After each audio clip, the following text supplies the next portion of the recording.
My name is Ken, and I'm building unlimited power! Well, 190,000 megawatts at least. I've built over 1,000 fuel generators, 1,400 refineries, and 900 packagers in this oil processing plant shaped like the Super Star Destroyer from Star Wars. I'm going to walk you through how I plan this factory, from available inputs to required outputs, and the most efficient way to blueprint and build out this beast of a power plant. And hopefully, it will help you be more efficient in your own factory planning.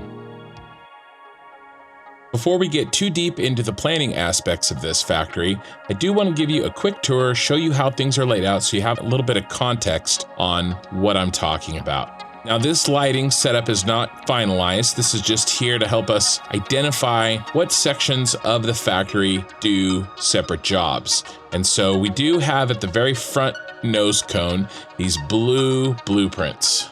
And as I'll show you soon, each color has its own job and creates its own item. So the blue, as we'll see shortly, creates petroleum coke, while the yellow blueprints here make the rubber that we're going to need. And as you move through the factory, after the blue and the yellow sections of blueprints, I actually have the train line set up here. And this train line is going to provide both the packaged oil and the packaged water, as well as ship out the empty canisters back to be refilled. Now, as you can see, I don't have any hookups yet. The buses aren't hooked up, inputs and outputs aren't hooked up. There's a lot of logistics left to complete. But we do have all of the blueprints and train stations in. I've also set up this hopefully temporary SkyTrain. I've talked about what I plan to do with our inputs and outputs in more detail in an earlier video, but we do have our SkyTrain hooked up and ready to start. Now, the next section I've got lit in red, and this is the main bulk of the blueprints in this factory, totaling 404 total blueprints. Now, what these red lit blueprints do is they take packaged oil and packaged water and turn it into fuel. And because we're maximizing fuel based on all the oil on the map, this will of course be the lion's share of the production. So it's located in the center in the widest part of the ship to give us the most space possible. And actually down the center line of the ship, I was able to do 2-story blueprints. Now, as you can see, I don't just have the machines themselves blueprinted, but I've also blueprinted here the inputs and outputs. So on these red lit blueprints, we have, of course, the blueprint itself, oil to fuel, second floor.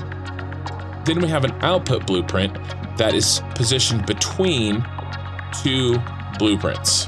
Then, similarly, we have our input blueprint, again between 2 main blueprints. And that way we can go every other one and switch directions and use these blueprinted both output and input manifolds. Now, on the fuel blueprint, I use output on one side and input on the other side. But for the blue and the yellow blueprints that we've already looked at, as well as these purple blueprints in the back, I went ahead and went with a little bit more simple setup where the outputs and the inputs are on the same side of the blueprint.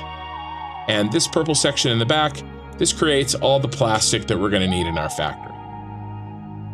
So now that you've got the basic idea of our setup and our positioning, let's jump into how I plan this factory from beginning to end. And for that, we're going to go to our first tool, which is going to be satisfactorytools.com. Now, this is my finished product, and I'm going to walk you through how I got there. So the first thing that we need to do is we need to figure out what kind of outputs we're going to need. And what I've done is broken up our plastic, petroleum coke, and rubber into the various splits on where they're going to go. So for instance, we have a certain amount of plastic that's going to go to our battery factory, and then another amount of plastic that's going to go to our space elevator part factory.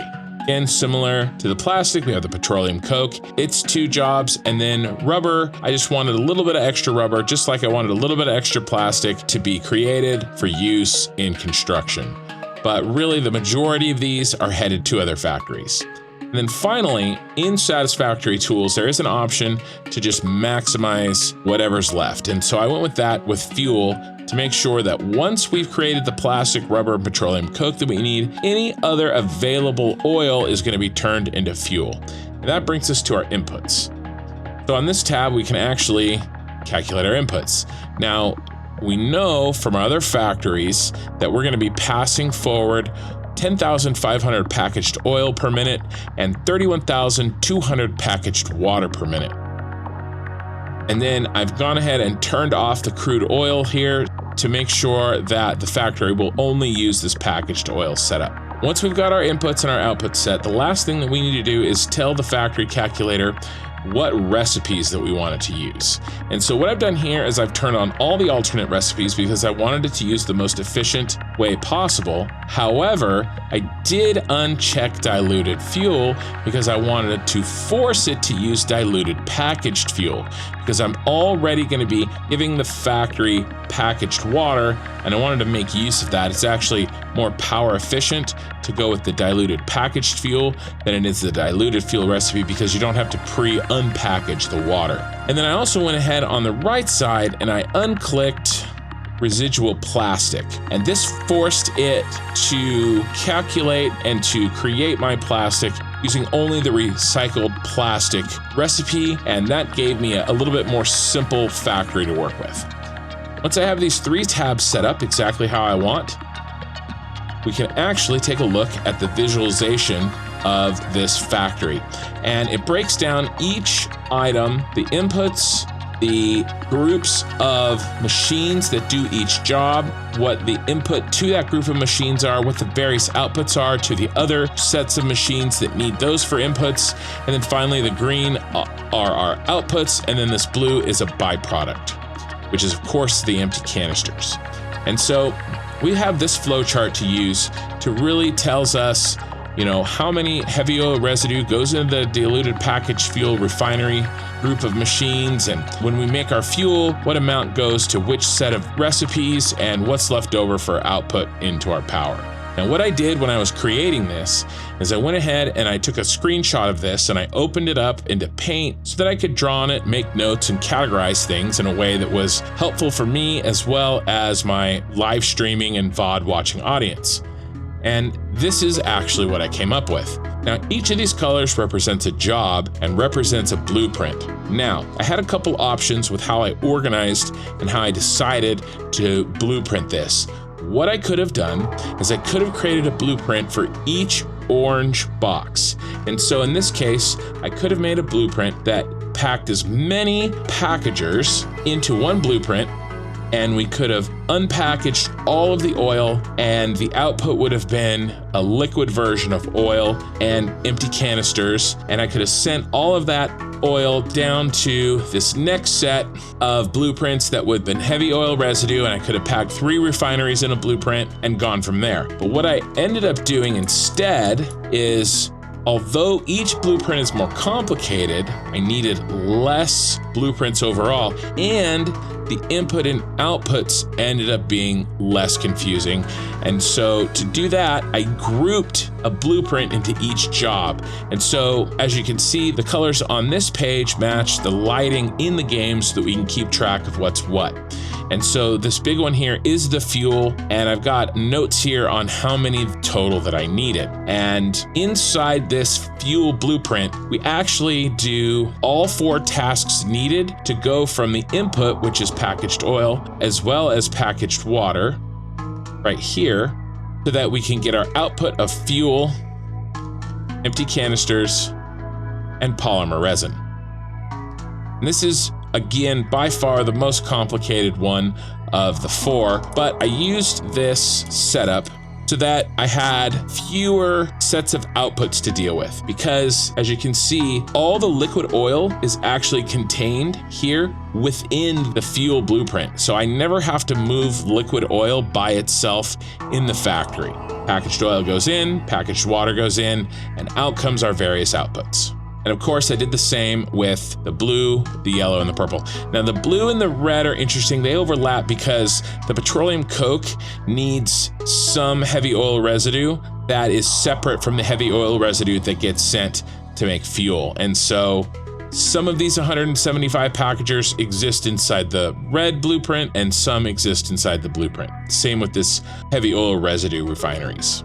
Now, in order to figure out how many of each blueprint I needed, in this case 404, I had to design the blueprint. And so what I'm going to do next is I'm going to use this fuel blueprint as an example, and I'm going to walk you through the blueprint and show you how I achieved the design of the blueprint.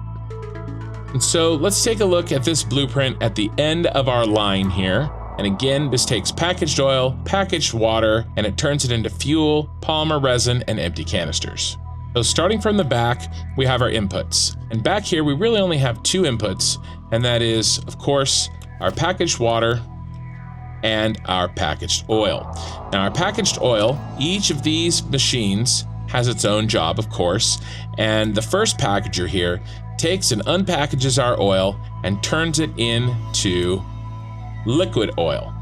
This liquid oil flows into this first refinery, and if we take a look, I've actually underclocked this first refinery to 75% in order to get an amount of heavy oil residue that feeds in 1 for 1 into the next refinery, 30 heavy oil residue per minute at 100%, and this gives us our packaged water and our packaged fuel. Now, once we've created our packaged fuel, it actually comes out here front and moves into our packager that will unpackage the packaged fuel, turn it into liquid fuel, and then our output, our liquid fuel here, joins the bus that carries all of our outputs in the direction that they need to go. Now, the way that this blueprint is set up is to make sure that there's enough room for all of our various outputs to be transferred in the direction they need to go. Now, as we know, fluid can go in any direction that it needs to, but our belts, I needed to pre-plan the direction that the belts needed to run. So our empty canisters actually run back in the direction that the packaged oil and the packaged water came from, so they can be loaded back on the train. And the same goes for the polymer resin, because all the polymer resin is needed, again, at the front for our yellow and blue factories at the front in order to create the rubber that we need. Now, the fuel in this case is going to move towards the back of the ship so that it can be used in our fuel generators located on top. And after the design was in place, I was able to do the math and figure out how many of these we needed in order to create the total amount of fuel that we needed for our power and our various jobs. After that, it was just a matter of storing up the materials and having the patience to build everything that needed building, as well as trying to make sure it all fit. Now, the last thing I want to do before we move on is show you how these inputs and outputs hook up so you can see an example. Now, in this case, I did have to raise up this set of inputs higher than the machines themselves because of the shape of the factory that I'm working in. So we're going to have to use a lift, but it's still pretty straightforward. So this is the packaged water and the packaged oil. That covers our inputs. Power will, of course, need to be hooked together with the adjoining blueprint, and then we can move over to the outputs. Now, the outputs have a little bit more movement going on with it, so we can start here with the empty canisters, and then down here at the bottom we have the resin, and then finally we have the fuel. Now, once each blueprint is connected to its corresponding input and output blueprint, the input and output blueprints themselves will need to be connected, and that would look something like this.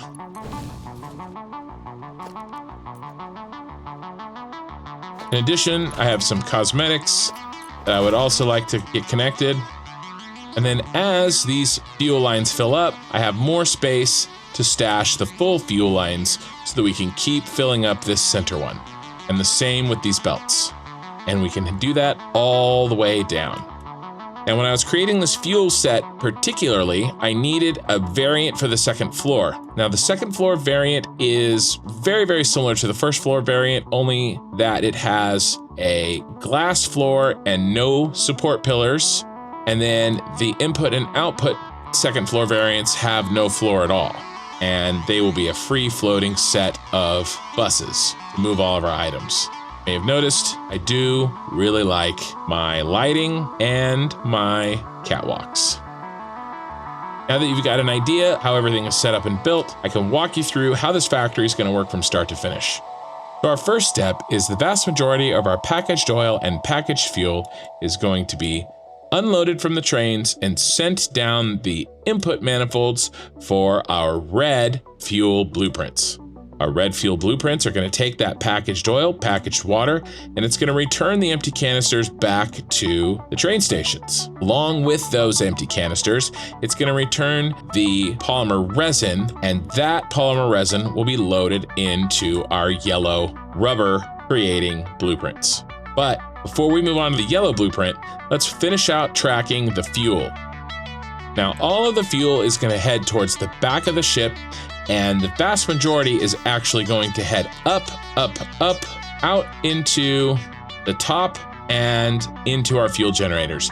Now, in this tower here, the bridge tower near the back of the ship, I will be using a vertical feed and some fluid buffers in order to help limit some of the flow problems you get using the Mark II pipes.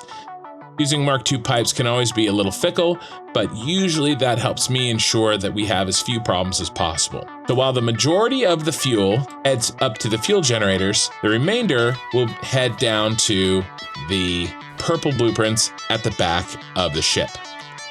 We'll head there in a second, but before we do that, let's check out where the polymer resin and the remainder of the packaged oil and the packaged water will go. Now, the polymer resin is going to combine in this blueprint, this yellow blueprint, along with some packaged water to create our rubber. And again, the vast majority of our rubber is going to its needed output, but some of the rubber is going to head down and join the fuel in the purple blueprint in the back. And the blue sets of blueprints up here way at the front. This, of course, takes the remaining packaged oil and the remaining packaged water, and it creates petroleum coke. This process will also create some additional polymer resin, and that polymer resin will be used in these yellow blueprints to create the rubber, along with all the polymer resin created with our red blueprints. And again, all of these items are going to have to be bussed and shipped, conveyed between our sets of blueprints. So we're going to have quite a few logistical belt setups and being organized between our various sets of blueprints that do our various jobs. Lastly, let's head to the back of the ship so that we can check out the final set, which is our purple blueprints, which make our plastic. Now, these purple blueprints will have several inputs. One, of course, will be the fuel that we just received from the red blueprint behind us, as well as some of the rubber from the yellow rubber blueprints at the front of the factory. We can check out these inputs. You can see rubber heads in there, rubber heads out there. Now, this blueprint was actually extremely interesting to make because if we look at our setup, we actually have this sort of revolving plastic and rubber back and forth between two sets of refineries. I experimented a lot with the best way to make this happen, and I ended up settling on a system where some rubber goes in and then a little bit less rubber comes back out and rejoins the bus line. And I did this in order to make sure that there was never going to be any shortages. If you want to watch how I design these in more detail, I have the full VODs on my channel.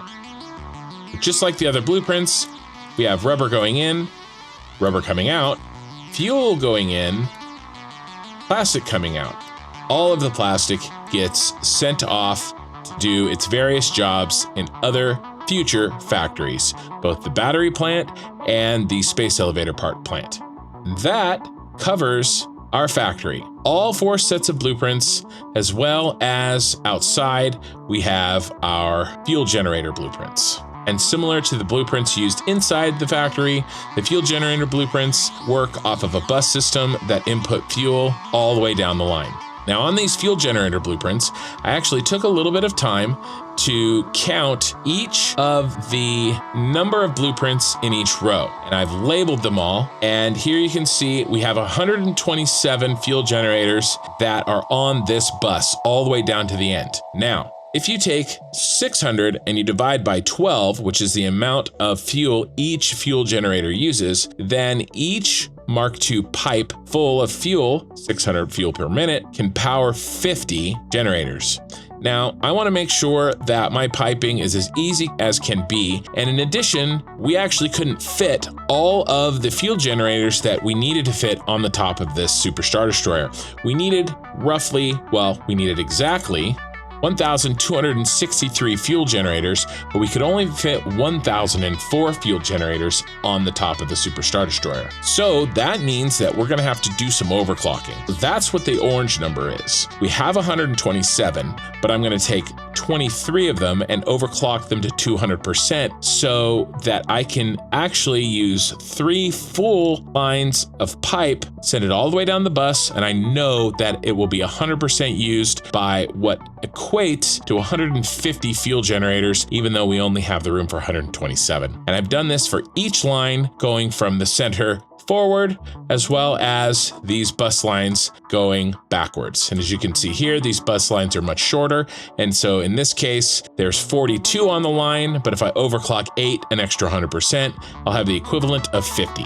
And in this way, we can make sure that all of our fuel gens, all 1,004, actually pump away at the equivalent of 1,237. And in case you don't know, power generating buildings are lossless when you overclock. So a fuel generator or a coal power plant, those are going to be one of the best things that you can overclock in the game because there's no loss of efficiency in power like there is in any other machine that you overclock.